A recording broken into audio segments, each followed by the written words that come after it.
নমস্কার বন্ধু, স্বাগত জানাই আমার এক নতুন ভিডিও। আজকে আমরা আলোচনা করতে যাচ্ছি যে কোয়াড সামিট হতে যাচ্ছে আমেরিকায়। এই কোয়াড সামিটটা অনেকদিন পর হতে যাচ্ছে, যেটা হচ্ছে আমেরিকার শহর ওয়েলিংটন, যেটা হলো কি জো বাইডেনের হোমটাউন।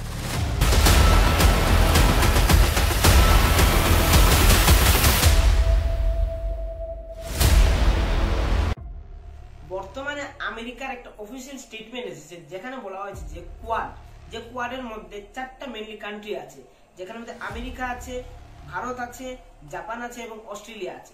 এই কোয়াডের লিডার হলো গিয়ে ভারত। আমেরিকাও লিডার আছে, কিন্তু আমেরিকার পক্ষ থেকে এরকম কথাটা আছে একটা ভারতের জন্য একটা বড় উপলব্ধির মতো বলা যেতে পারে। কোয়াড যেটা বানানো হয়েছিল সেটা বানানো হয়েছিল যাতে চায়নাকে বিশেষ করে এনকাউন্টার করতে পারে, এবং যেটা প্যাসিফিক ওশিয়ান আছে এবং সাউথ চায়না সি আছে, সেখানে যাতে চায়নাকে কাউন্টার করা যেতে পারে, তার জন্য কোয়াডটা বানানো হয়েছিল।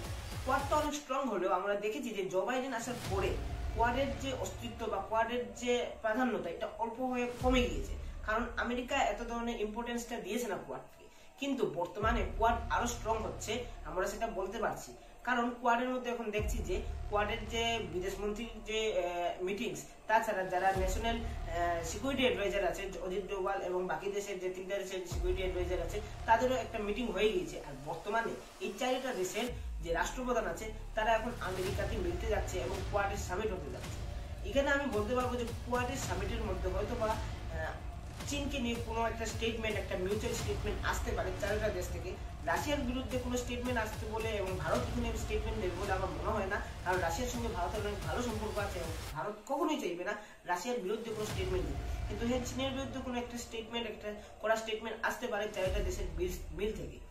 তো আমরা বলতে পারি যে কোয়াড মিটিংটা অনেক বেশি ইম্পর্টেন্ট বর্তমান সময়ে, যেখানে আমরা দেখতে পাচ্ছি যে দিন দিন যে চীনের থ্রেটটা দিন দিন বেড়ে যাচ্ছে, তখন আমাদের অনেক দরকার যে কোয়াডটাকে আরো স্ট্রং করে দেওয়া এবং কোয়াডকে আরো ভবিষ্যতের জন্য তৈরি করা, যাতে কোয়াডটাকে শুধু একটা রাজনৈতিক বা একটা আমরা বিজনেস হিসাবে, একটা ফাইন্যান্সিয়াল একটা সংগঠন হিসেবে না রেখে এটাকে সামরিক সংগঠন হিসেবে, মিলিটেন্সি একটা অ্যালায়েন্স হিসাবে আমরা কোয়াডটাকে ব্যবহার করতে পারি। তার জন্য আমরা বলছি যে কোয়াডের মিটিংটা এখন অনেক ইম্পর্টেন্ট।